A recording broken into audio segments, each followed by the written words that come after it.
Well, welcome back from spring break, everybody. I hope you all had a good time.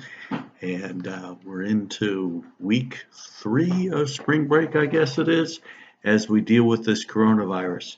Uh, just want to emphasize that we had been talking about this coronavirus for weeks and weeks. And just before spring break, we talked about the possibility that we wouldn't be coming back and that in fact we might have to use what we're using now, Moodle and also YouTube. So that's what we're trying to do here. So what I want to emphasize today is that we're going to finish up this chapter on the Constitution and then we'll have a test. And on Moodle, I'll have the instructions about that test and when it'll be available. Okay, after that, we're going to take up the actual Constitution itself.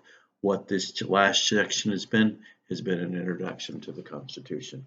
So if you recall, as a way just to look back, we talked about those dates in regards to the Constitution, Declaration of Independence. We talked about the Continental Congress, the Articles of Confederation, the Constitution itself, when it was ratified, more correctly, when it was signed, September 17th, 1787. Talked about the Bill of Rights, and we also talked about the Civil War. Very, very important discussion of the Civil War. And then we talked about general ideas behind the Constitution, including the most important one, that political power is used to control political power. And that's the genius of the Constitution. Remember, there's also a strong emphasis on individual rights. There's a separation of political and economic power, and there's a concept of consent of the governed. Then we talked about the difference between federalism and a confederation. And if you, excuse me, if you remember on the board, I put down that chart. In a confederation, the people give power to the states, and the states give power to the national government. In a federal system, the people give power to the states, but they also give power to the federal system. So it doesn't go through the states, and that's the big difference between those two. Then we talked about calendar elections and the importance of having elections every 4 years. You know, during the coronavirus crisis, there's discussion about delaying the national election schedule for November. The reality is President Trump's term ends on January 20th, 2021. And if he's not reelected, he loses power that day. So he has a vested interest in holding that election. Okay? And then the final thing I just want to bring up is a new concept called judicial review. Judicial review.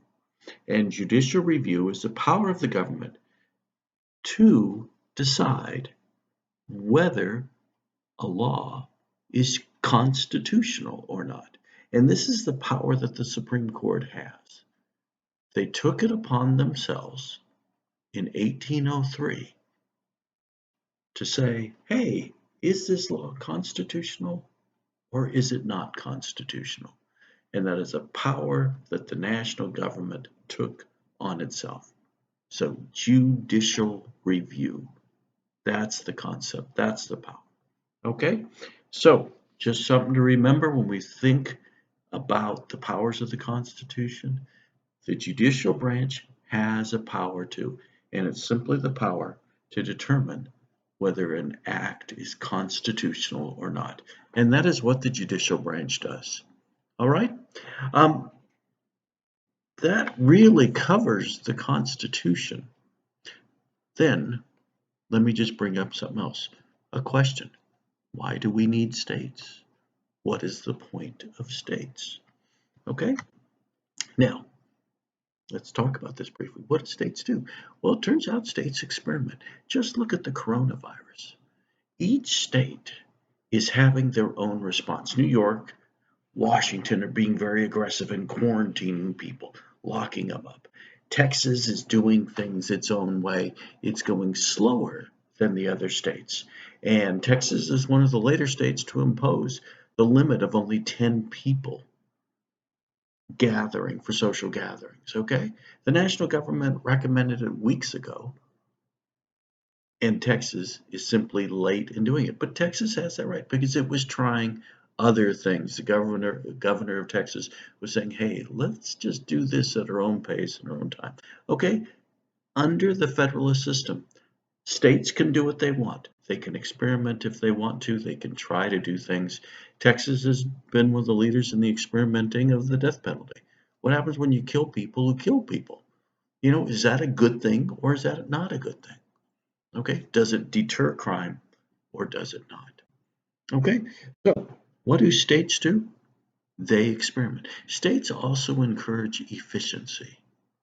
Okay, the idea is that local authorities make local decisions and you don't have to wait for Washington, D.C. to make a decision. All right, so what do states do? They do basic things like that. They're test laboratories to test experiments on different policies. And also, the idea is very simple. Local authorities are the best to make local decisions. Okay, so with all that in mind, just one other thing to bring up, and that is this concept of how does the government really get stuff done?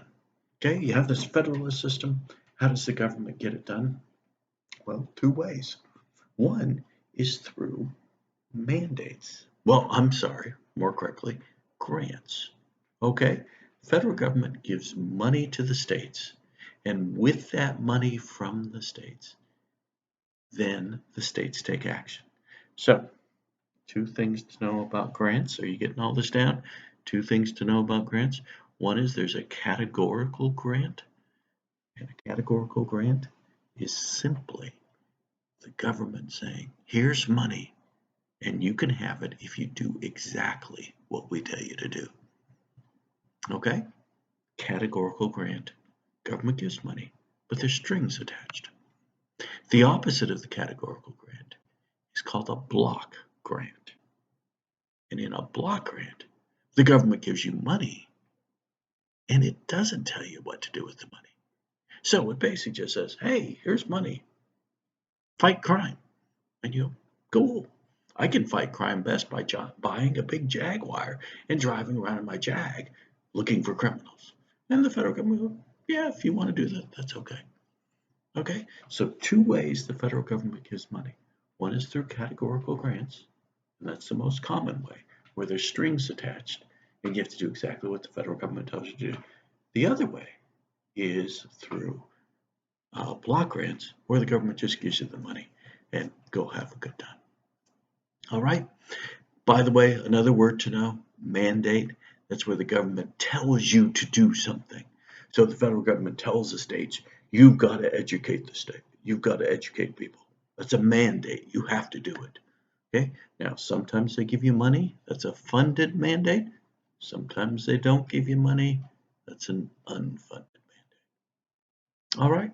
So that concludes our chapter on the Constitution, the general ideas of the Constitution, the general ideas of why it was set up, and some discussion of federalism. Take care.